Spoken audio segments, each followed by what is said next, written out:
SpaDeX docking అన్నటువంటిది మరింత అంటే ఏదైతే భారతదేశ చరిత్రలో ప్రపంచంలో ఇప్పటికీ 3 దేశాలు మాత్రమే చేయగలిగింది. భారతదేశం చేయడానికి సిద్ధపడింది. ఇస్రో చేస్తున్నటువంటి అద్భుతాలలో డాకింగ్ అన్నది చాలా కీలకమైంది.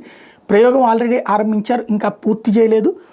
దీనికి సంబంధించిన అడుగు ముందుకు పడుతుంది. గత ఏడాది డిసెంబర్ 30వ తేదీన PSLV C-60 రాకెట్ ద్వారా నింగిలోకి ప్రయోగించిన స్పేడెక్స్ జంట ఉపగ్రహాలను ఇస్రో శాస్త్రవేత్తలు ఆదివారం మరింత చేరువలోకి తీసుకొచ్చారు. ప్రస్తుతం 15 మీటర్ల దూరంలో ఉన్న ADSX-01 చేజర్, SDX-02 టార్గెట్ జంట ఉపగ్రహాలను 3 మీటర్ల సమీపానికి తీసుకురాగలిగామని ఇస్రో తెలిపింది.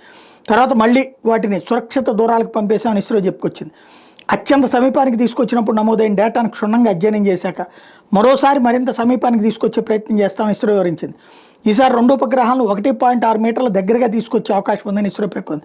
ఈ నెల 7వ తేదీన 2 ఉపగ్రహాలను డాకింగ్ చేయాల్సి ఉంటే పరిస్థితులు అనుకూలించకపోవడంతో 9వ తేదీకి వాయిదా వేశారు. ఈ ప్రక్రియ విజయవంతం అయితే భవిష్యత్తు అంతరిక్షంలో భారత్ స్పేస్ స్టేషన్ నిర్మాణం చేపట్టేందుకు మార్గం సుగమవుతుందని ఇస్రో భావిస్తోంది.